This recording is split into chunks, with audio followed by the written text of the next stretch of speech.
Welcome to B2B Marketers on a Mission, a podcast for B2B marketers that helps you to question the conventional, think differently, disrupt your industry, and take your marketing to new heights.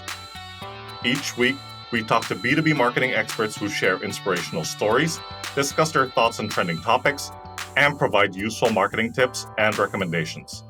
And now, here's your host and co-founder of Einblick Consulting, Christian Klepp. All right, folks. Welcome everyone to this episode of the B2B Marketers on a Mission podcast, where you get your weekly dose of B2B marketing insights. I'm your host, Christian Klepp, and today I am joined by someone on a mission to build challenger brands, strategies, and capabilities to disrupt categories. So Mr. Eric Fulwiler, welcome to the show, sir. Thanks so much for having me. Okay, so Eric, you're an expert when it comes to growing businesses through modern marketing and management practices. But for this conversation, let's focus on something we discussed in the previous call, which was to build a media company around your B2B brand. So talk to us about what you meant by that exactly and why you feel it's so important. So at the end of the day, where I'll get to, but I'll explain a bit of context around it as well, is it's essentially content marketing 2.0, or the future of what I think B2B brands need to be focused on to grow in a way that is brand-led and not only sales-led, because of course, so many businesses in this industry are so sales-led when they come to growth. So, for the people listening, everybody's aware of these trends that I'm about to say, but I think, again, it's important to understand the thinking behind the model of building a media company around your brand. So many of the trends that have led to the difficulty for many B2B businesses to break through and drive brand-led growth are why I think this model actually works. So there's so much noise in any industry, any B2B industry. There is so much more noise out there than there used to be. There's so much more choice for consumers to solve the same problem. And there's so much competition for attention. As marketers, we spend so much time talking about, what's the message that we want to put in front of people. But actually, before you can put any message in front of anyone, you need their attention. And so actually, first and foremost, as marketers, we're in the attention game. And so when it comes to the media company model, if you think about, okay, attention is the scarcest and most valuable commodity for the modern marketer. What is a business model that is focused on collecting and retaining and actually eventually monetizing attention? Those are media companies. And so it is kind of like content marketing, which obviously has been around for a while, inbound marketing, but it really takes it to the next level. And I think, and in my experience, both as a CMO and as a consultant working with a lot of B2B businesses out there, it kind of helps people wrap their head around it a little bit more. And so what that actually means to build a media company around what you stand for is fundamentally, and I'm going to oversimplify here, the traditional approach to B2B marketing is to extract value from your audience, whether that's a sales-led approach or anything that you do in marketing. Traditional B2B marketers are saying, hey, there's this audience out there. How can I take value from them? Content marketing 1.0 was focused on, hey, I'm going to add a little bit of value so that I can extract value from this audience. Media company model, building a media company around what you stand for, focuses on how can I add the most value possible to the audience I'm trying to reach, like a media company would. How can I get into the business of attention first and foremost by putting out content, experiences, events, whatever it is, that's going to add value with no immediate expectation of anything in return. And the understanding that if you do that well consistently, because attention is the commodity that everybody is fighting for, but doing it so poorly, then you're going to build a brand and you're going to build a business where the market actually comes to you. And so what that actually looks like on the outside is you're producing a high quantity of high quality content that your audience finds valuable. What it looks like on the inside, and this is what I did in my last CMO job before starting Rival, is you actually, and for a lot of the people listening, you might not have a 30-person marketing team. It might be you, or it might be 3 people. And so the actual roles matter less than having somebody who's owning these responsibilities. But you need to think about who within your marketing team, and again, it might be you wearing this hat, who is the quote unquote CEO of the media company around your brand. And that person needs to be focused on how can I produce content that is going to attract and retain the attention of this audience I'm trying to reach. Now, quick side note, which I think is an interesting, broader conversation around marketing, is when I was CMO of this last firm, this fintech business, we actually turned marketing into a profit center instead of a cost center because we monetized the attention that we collected in the media company model, i.e., we sponsored the content and events that we did. And so that's super interesting because in theory, if you do it well, if you focus on building a media companies make money. And so you could actually generate revenue doing the things you're looking to do to drive the growth of your core business anyway. Now, I wouldn't focus on that. I'm not putting that out there to distract people from the core. If you're just getting started with this, you want to focus on content experiences that add value. Don't worry about monetization. But I do think it's an interesting conversation to be had. If you do this well, marketing can potentially be a profit center, not just a cost center for your business. Whew, just give me a second here. Those are some really great points, Eric, and thanks so much for sharing that. I wanted to go back to something that you said twice, right? So you were talking about putting out high quality content out there, creating content experiences, and that's how you add value and you start drawing in that pool of like business that the company is targeting. Could you give us just some maybe top level examples of like something you've seen work in the past, if you're talking about high quality content or content experiences? Yeah. So a couple examples from my own experience. So the last company I worked at was called 11FS. So that's 11FS. And if you're in the fintech world, maybe you would have heard of it. It's pretty well known in large part through a lot of the branded content that we did. But basically the business of 11FS was focused on building digital propositions for incumbent FSIs, banks, insurance companies, et cetera. So our audience was, chief digital officers, chief innovation officers, CEOs at big banks. And so what we focused on doing was actually producing content for that audience that we thought they would find valuable. So we had, I think by the time I left, we had 4 or 5 podcasts. The biggest one got, I believe it was about 10,000 downloads a week. So it really got to scale. And they were doing this before I got there, but we really ramped it up. And then, of course, brought in the whole media company model to it. We had a recurring event series that was kind of a community meetup for people that were in fintech, mostly in London, but we also did that in New York and other cities that we were at. We had a steady stream of kind of white papers, I guess you would call it. But, and something else that maybe we can come on to, is I believe good marketing needs to really be 2 things in order to be effective. It needs to be relevant, but it also needs to be differentiated. So much B2B content out there and so many B2B marketers out there are too focused on being relevant and not focused enough on being differentiated. So when I talk about white papers, I don't mean, hey, here's a 7 or 8 page text PDF that you can download and looks like something you could get anywhere else. I mean GIFs, I mean highly designed, still PDFs, or potentially, we did some that were like multimedia interactive website experiences. A little bit of differentiation actually goes a long way. What else do we do? We had a few different YouTube series. We actually did a feature-length documentary at one point. So those are some of the tactical examples. It all came back from what is our audience going to find valuable that we can actually speak to with authority, and where and in what shape can we actually produce a content or experience that's going to be relevant and differentiated. I would definitely recommend people go check that out because that, having been the CMO there, that brand and the content that they're still doing, and there's a new CMO who I actually hired before I left, who's fantastic. They're probably the best example of what I'm talking about. For people listening, you might have heard of Gary Vaynerchuk, who's an entrepreneur and a big agency owner in the US. I worked for him for 7 years directly. And he, a little bit different because he didn't build a media company around VaynerMedia. He built the media company around his own brands. But if you check him out, you can see, he's a massive, massive influencer now through building a media company around his personal brand.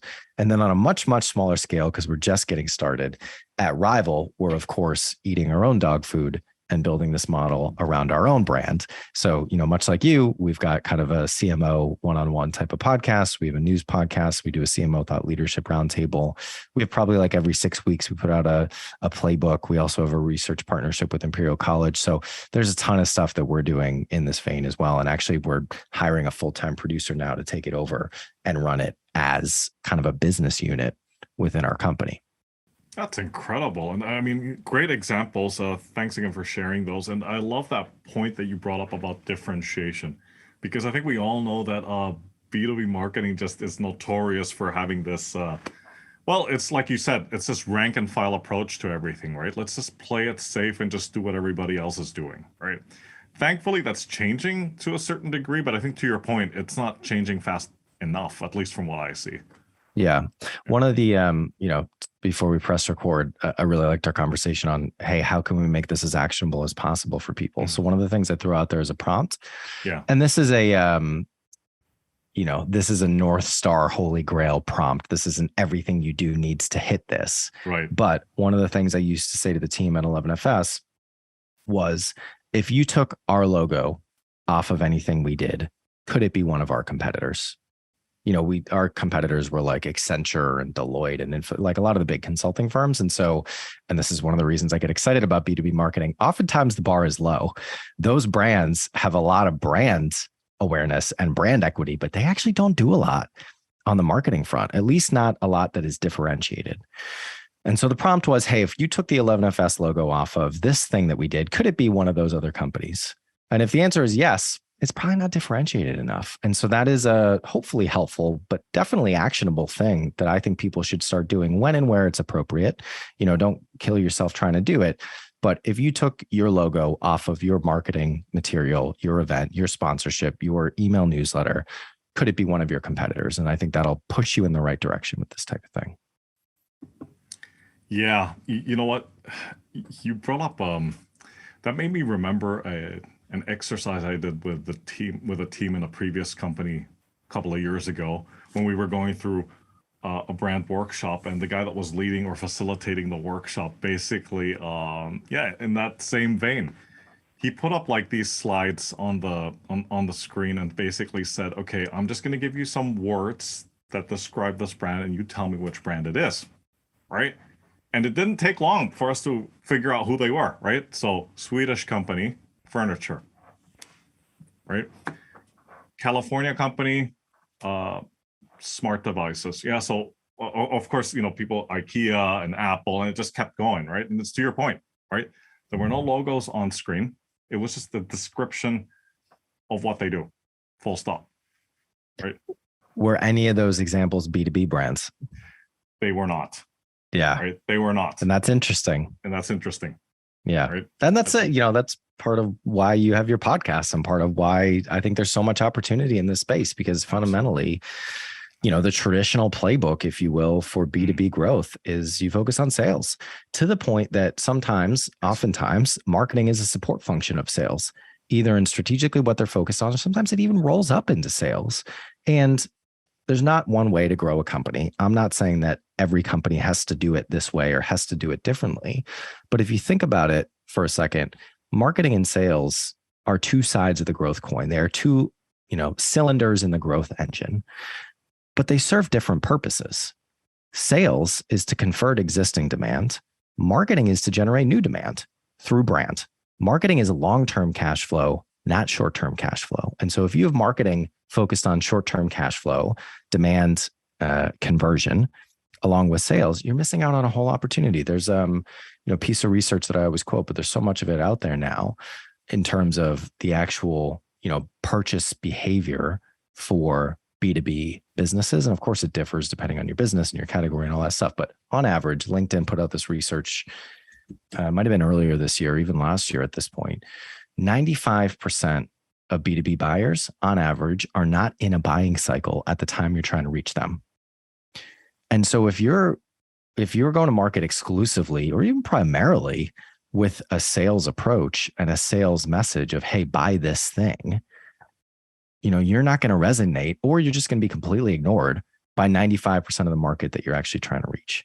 And so the media company model, the focus on content experiences that add value, is meant to address the 95%, so that when they do switch into being the 5%, when they do start looking to buy, you have the awareness and the equity and the relationship, to win that deal. And, another piece of research that's out there, I can't forget the percentage, it was something in the 70s or 80s. And this was done by Forrester, that said that, that percentage of B2B buyers have made up their mind of who they're going to go with before they even start the sales conversation. Yes, it's a brand job to be done. It is a brand job to be done. Now, I will say, and I know you mentioned this before, for a lot of the listeners, kind of everybody struggles with, well, how do you convince the CEO? How do you convince the CFO? And yes, you don't operate in a vacuum. Yep. You are not the CEO if you are the CMO, and if you're in the marketing, you don't get to make the decision exclusively. But I think there is a strategic case to be made. There's all this data out there. There's all these examples of challenger B2B brands that have done it this way and that are winning. However, I think any change comes top down and bottom up. Top down would be hey, I want to go with this model. I want to spend more on brand. I want, this media company thing or this 95/5 rule from LinkedIn, whatever. You can try to chip away at that. Chances are, it's not going to convert somebody like a light switch from on to off or off to on. I think the other piece of it being bottom up is you need to lead by example. You need to show something that actually works. Now, a lot of the stuff that I'm talking about, particularly when it comes to as I'm sure podcasts or real top of the funnel stuff, that takes time. In my mind with Rival, we're 8 months in. I'm not even expecting our podcast to deliver leads for our business for 2 years. Now, quick side note, the way I justify that is, one, we don't spend a lot of money on production. And two, it's just documenting conversations I would be having anyway. I would happily spend an hour talking to you about marketing, talking to the CMO of MasterCard, who we had on the podcast, the CMO of GE, the CEO of Shell brand. I'm doing it anyway. So why not document and put it out there? But it is more of a longer term investment. Now, there are ways to do this where you actually can show a bit more of a short-term return or opportunity. Now, yes, it's not the point of the model, but if you need to kind of take baby steps to get people along the journey to get there, what if you do your own event as opposed to sponsoring a big event? What if your white paper, you ask for an extra 20% on that budget to go get a designer to make it look like something your competitors would not do? There are ways to kind of hack at this model to prove pilot things, pilot results. You don't have to go whole hog, even if that's what you want to do, of hey, we've gone sales led and now we're 100% brand led. That's not how people change. That's not how people evolve.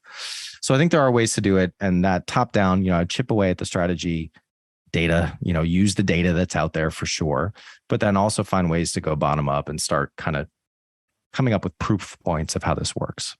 Absolutely. I love how you touched on some of these immediate steps that marketers can take, and we're going to go back to that in a second. You brought up some of these in the past couple of minutes, but you've probably seen a lot out there. But talk to us about some of the mistakes that you've seen marketers make when it comes to building your own media company around the B2B brands, and what you think can be done to address these. So some top level mistakes. Yeah. There's a lot.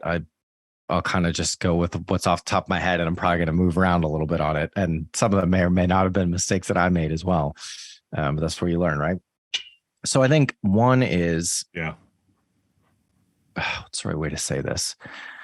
I think getting too frustrated at having to convince people that this is what you should do. The CEO, in my experience, and I'm sure a lot of people listening, the CFO, everybody's doing their job. The CFO's job is not to let you go spend whatever you want on brand marketing. The CFO's job is actually much more closely tied to sales. And this quarter, this year, how can you actually quantify the return on an investment? That's great. If you didn't have somebody doing that job, it would be a real problem. I think people need to recognize, and speaking to my younger self as well, part of the job, particularly as you get more senior, is actually the work around the work. AKA, it's the people. How do you get people bought in and aligned to what you want to do, to the vision that you have, the strategy that you want to roll out, the tactics that you want to implement? And so I think that's a big thing, is there are so many amazing marketers that I think could have done amazing things who just got chewed up and spit out and got too frustrated and quit, or got pushed out, or got demotivated, because I think they probably didn't go about things the right way, or didn't set their expectations right when it comes to how do you actually drive change within an organization, especially a big organization. So I think that's one at a very high level. More tactically and more actionably, I think the design one is a really good one. So, people do amazing content and they get it 90% of the way there, and then it's just a PDF with text, or it's just a dinner that they invited 20 people to. How can you push it a little bit further with design or some type of differentiation? One of the things I'd say is a little bit of design goes a long way in the B2B space. So I think that's another one. Paid media, I think, is a tremendously, again, I'm very much generalizing, but a very underutilized lever for not just growth overall, but also growth of the media company model, like content distribution within B2B businesses. Again, because they don't think this way, they're maybe hesitant to make that type of investment. But there's tremendous opportunity to use paid to, and this is sometimes the way that's helpful to frame it up to CFOs or people internally that maybe aren't fully bought in on the model yet. Paid, organic distribution is always going to be a fraction of the total addressable market for something that you're doing. Paid helps you unlock that at scale. If marketing is about adding value to the audience such that it brings the market to you, paid lets you bring it to as much of that market as possible. So I think that's the other one. And it's not easy, and LinkedIn is expensive and all that stuff. But I think having some type of budget for paid around the content that you do, if people have worked in B2C, I spent a long time in the agency world, and even at Rival, we do a good amount of work in B2C and consumer packaged goods and retail and all this stuff. All of those businesses, when they're at scale, they have some type of ratio of what they call working to non-working dollars. And if people aren't familiar with that term, working budget is what goes into the production of an asset, and non-working is what goes into the distribution, roughly. So really what it means is that they need to make sure that they are spending the vast, vast majority, 80%, 70% of their budget overall on distribution. And I think within a B2B business, it's going to be completely flipped. And so, a B2B business should not just take a B2C model or playbook and try to apply that, but there is something to be learned there, because B2C businesses tend to be more mature, more advanced, more at-scale marketing organizations. So putting a little bit more into distribution, figuring out how you can use paid media to unlock more of the TAM, the total addressable market for the content or experiences that you're producing. I think that's another good one. I'll pause there. I'll see if any others bubble up for me, but let me know if you want me to unpack any of those further. Oh, I thought those are some really, really good ones. And I mean, I've experienced a couple of these myself, in the past. Like, I think one that really resonated with me was the design bit. Yeah. And that's just the ad guy in me coming out, right? But I've worked with a couple of companies in the past. I'm not going to say who they are, but they tend to be the larger organizations. At times, at least in my experience, they are their own worst enemy, because they've got all these very stringent brand guidelines, and they've got a brand team that polices everything. And you're working with one head of a business unit that says, okay, Chris or Eric, we need to push the pencil now and be a little bit more creative, and let's come up with something that's a bit more interesting and original. Then the agency goes back with the brief and comes up with something creative, and then the brand team kills it because it's, it violates the brand guidelines, or it's too creative, right? I've heard that comment being thrown at us in the meeting rooms as well, right? So I suppose it depends on the organization, but I tend to agree with you that again, there's so much room for opportunity in that department when it comes to B2B. I'll throw out another one that actually made me think of with that story. I think another mistake that a lot of B2B marketers make is they focus too much on what I would call the baseline activity. Yes. The stuff that you do every day, every week, rinse and repeat, the email newsletter, the blog post, the sponsorship of the event, whatever it is, kind of the normal every day, every week stuff. And not enough on what I would call the breakthrough opportunities, right, which are typically, they could be the big campaign that you're going to make around a new market or a new product. But actually, I think it's more about how can you bring a little bit of creativity to your marketing? So one of the things that we used to do at 11FS is we had this, actually it ended up being an OKR for a couple quarters, but we had this ritual and this concept around 11FS did a thing ideas. And what we did is every month we'd sit down and we had a brief, like a brief about our business. Who are we? The whole, how do we get this audience to think this way about our brand? And so we would sit down and be like, all right, brainstorm big ideas. What can we do? What can we do differently? And so that would lead to silly things like we did an NFT drop, and we did, Challenger Bank branded beer as a joke. We talked about getting an ice cream truck to go down to Canary Wharf, which is like the big financial services neighborhood in London, and kind of drive around and hand out ice cream to bankers with 11FS branding on the side. Like, we didn't actually do that. But one, it's interesting how engaged the team was and how excited they were, because oftentimes, the job of B2B marketer can get, pretty consistent, let's say, and bringing a little bit of creativity to that, I think, goes a long way for the team. But also, again, so few businesses are doing this type of thing. So few businesses are thinking creatively about marketing and brand activation. So a little bit goes a long way. So I think that's the other mistake, is focusing too much on the baseline and not thinking about and activating breakthrough ideas. 100% agree with that. I've experienced some of that myself. And I think, at least in my experience, it's also coming out of, and I'd be interested to hear your thoughts on this. Some of this is coming out of the fear that marketers have of rocking the boat, right? They're trying to initiate that change, but in order to enact that change, they might have to, I wouldn't say run up against a brick wall, but oftentimes they might. But it's about, okay, if we're going to try to do something new, they would have to get the buy-in. They would have to deal with the pushback. They would have to justify ROI, et cetera, et cetera. Yeah, I've definitely seen that. I'm thinking over a couple examples that I've been in. I think that's probably more of like a personality thing. Yes. It's like, you're going to have to. So I think one other piece of advice that I give to marketers is, organizations take on the DNA of their CEO and their leadership team, right? And so if you're a marketer in a B2B industry, I remember when I took the job at 11FS, I had someone be like, why would you take a CMO job at a B2B company? And I'm like, because I think there's so much opportunity, everything that we just talked about, the bar is low, et cetera. But also because the CEO is very bought in to the type of model that I want to execute and the type of build that I want to do. And so I think so much of what we talk about, we can talk strategically about marketing all day. We can talk about tactics. We can talk about tips, mistakes made, all that stuff. Where the rubber meets the road on creating opportunity or challenges comes down to the people. It comes down to who you work for, who the CEO is, who is the team around you, who you are as an individual.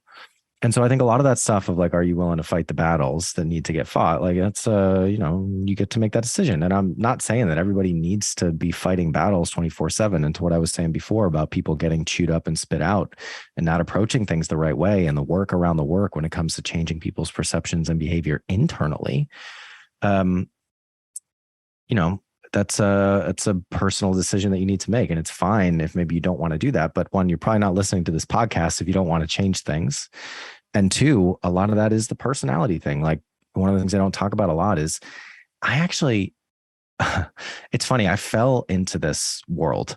Like, I think I mentioned to you before, I went to university in Canada at McGill, and I was going to be a professional musician. And I was like, that's what I was going to do. Yeah. Okay. I didn't tell you that before. Completely on the other end of the spectrum. And you can say like creativity, all that stuff. No, I am not a creative marketer, and I was not a creative musician. I actually like the science of it much more. Mm-hmm.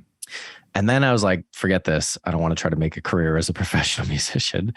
And I got into nonprofit. I worked in HIV/AIDS in Latin America for a while. And I got frustrated by that because I felt like I couldn't actually make a difference. Mm-hmm. And I ended up in New York, and I sat down, with this at the time as CEO of Forbes.com, when .com was a separate business from Forbes. Yes. Shows you how long ago that was. Yes. And he was like, yeah, we need somebody to figure out this social media thing. I'm like, all right, I'll give it a shot. And then, whatever it is, 15 years later, here I am still doing digital marketing. But I tell that story because there's so many people in this world that actually love marketing. Yes. And great, more power to them, especially being in the agency world. A lot of people that like just love marketing. They love the art of marketing. Mm-hmm. I love the science of building businesses. Mm-hmm. I'm fascinated by, how do you change people's perceptions and behavior? How do you get them to believe in something that wasn't there before? How do you get people to actually pay money for something because of what it stands for, not just what it does? That is so fascinating to me. But so much of that, where the rubber meets the road, where the sausage actually gets made, comes down to, how can you do that internally? And it used to be really frustrating to me because I was like, I just want to do the work. I just want to build the brand. I just want to grow the business. But actually, this is the work.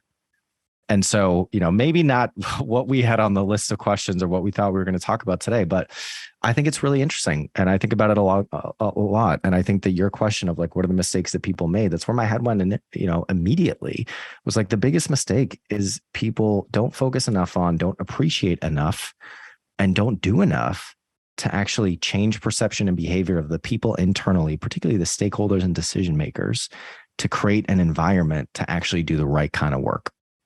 Absolutely.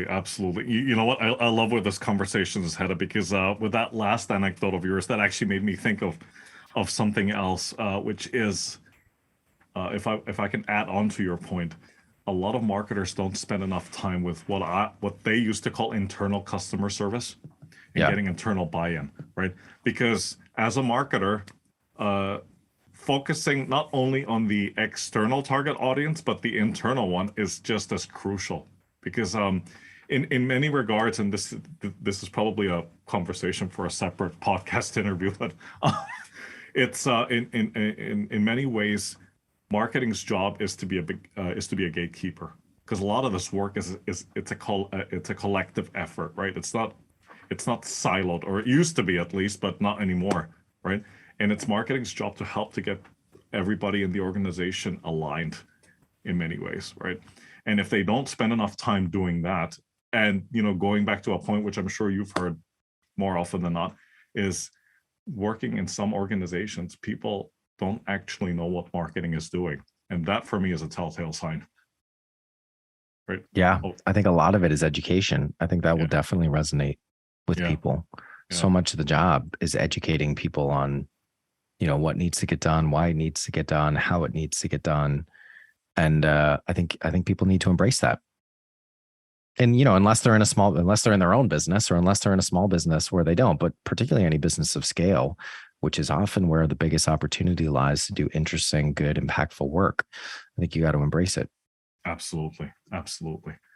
Okay, you've given us plenty of tips so far, Eric. But talk to us about something like, if there's somebody out there listening to this conversation, what is it that they can do after listening to this interview that they could immediately implement in terms of building a media company for their B2B brand? What are some small steps they can take? What should they be focusing on? Maybe another one that kind of wraps everything up a little bit. I think, if you buy into this media company model, then of course, if you're in a situation like I was, where, we ended up building a 15-person media team. And again, we were able to do that because we actually generated revenue on it. And so it ran at break even. So it wasn't an investment from the business. But, if you're not there, or small marketing team of one, I think you need to make sure that someone is wearing the hat of the quote unquote media company CEO. Someone is thinking about, how do I create content and experiences that adds value to the audience I'm trying to reach? And I think that's probably those quotes of like, so much opportunity is lost through inaction and wrong action. I think it's about getting started. So actually, there's so many downstream tactics and actions, design, paid media, pilots, all that stuff. But the upstream one that I think will actually make the biggest difference is to sit down and say, okay, one, do I believe in this? And if you don't, that's totally fine. Two, if you do, how are you going to getting started moving in this direction? And that starts with accountability.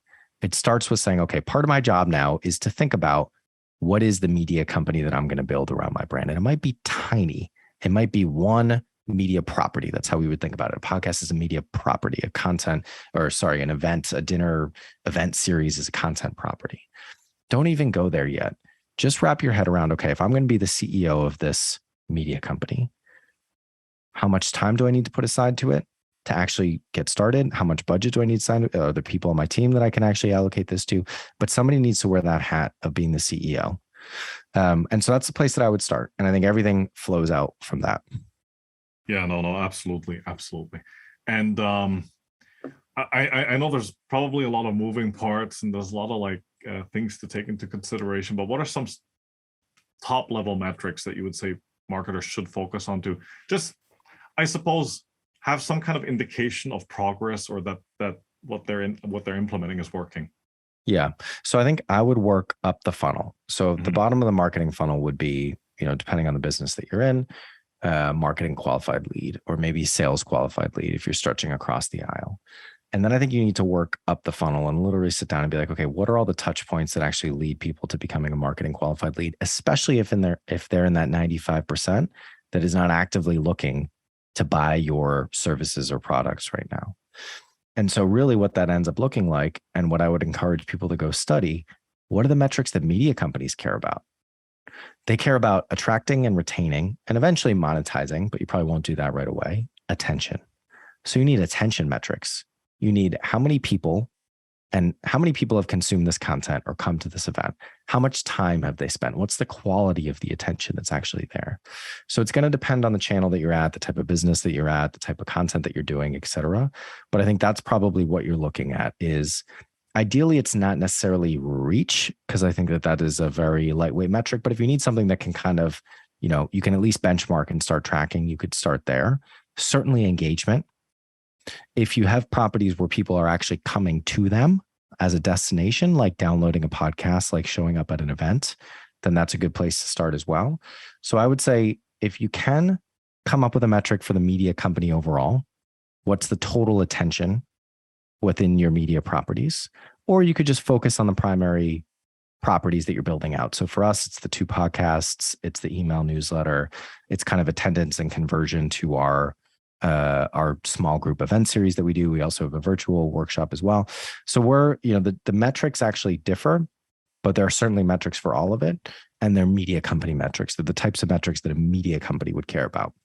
Yeah, no, definitely. Those are really interesting. I want to go back to something you said earlier, Eric. What's your thought on engagement, right? Like you keep hearing people talking about how important engagement is. And when you talk about the media model, I would hazard a guess that it is important, but to what extent? Yeah. I mean, engagement is quality of attention, whereas reach is quantity of attention. And actually, at the end of the day, it's the quality of the attention that actually makes a difference. Because what are you trying to do? You're trying to add value to an audience. You can only add value to the audience if you actually have their attention. The more time they spend with you, as long as your content is good, the more of an impression you're going to be able to have. So a lot of the top level breadth of attention metrics, like reach, like views, depending on the platform, they're not actually measuring quality of attention. And so engagement really is everything. Reach is an opportunity to get people's attention, i.e. engagement, but that's the thing that really matters. So that's probably the main media company metric that I would focus on. The only exception being if there are property specific ones that matter more, like how many people showed up at an event, for example.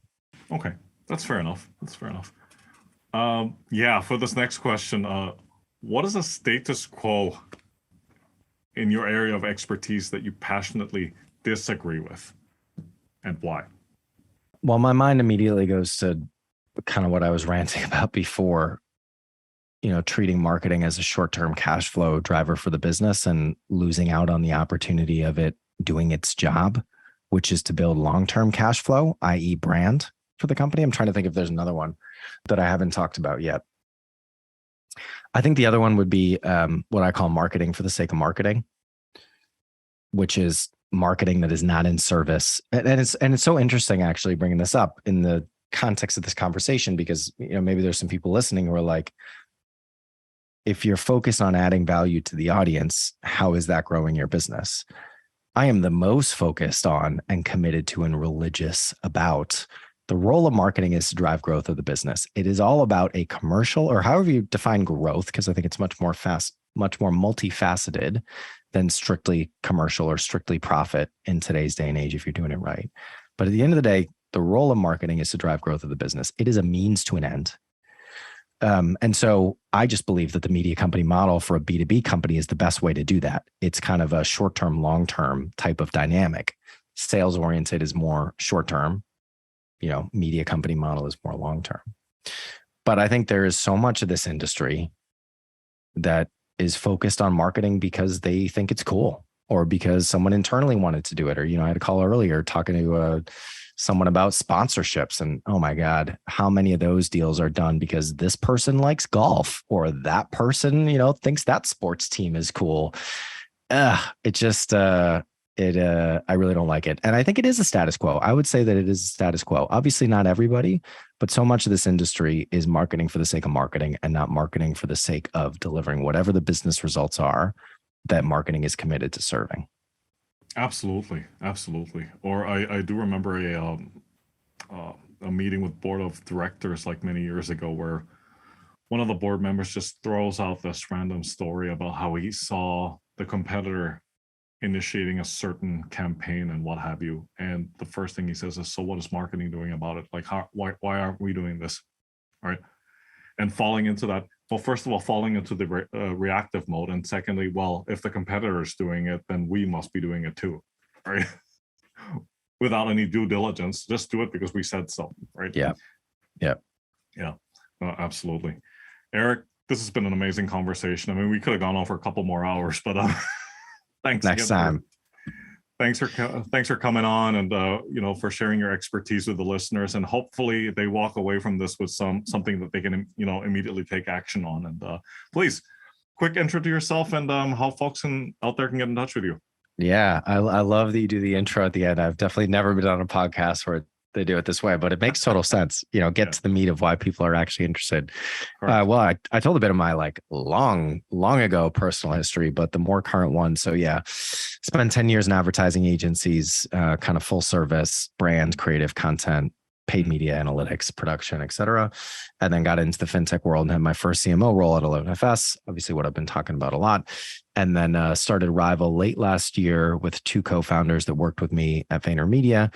And what we're trying to do is, like you said at the very beginning, we're trying to build challenger brand strategies and capabilities to change categories. So that can be, and often is, a lot of startups and scale-ups. But actually, we get excited about businesses that are, more at scale, that are looking to adopt a bit more of a challenger mindset and model. So we do brand development, go-to-market planning, capability building within the marketing function. That's kind of our remit. And we do a lot in B2B.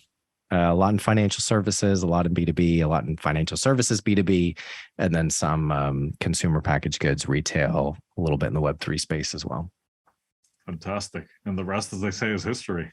There you go. Or the future, depending on how you look at it, right? Right, exactly. But Eric, thanks again for your time. So take care, stay safe, and talk to you soon.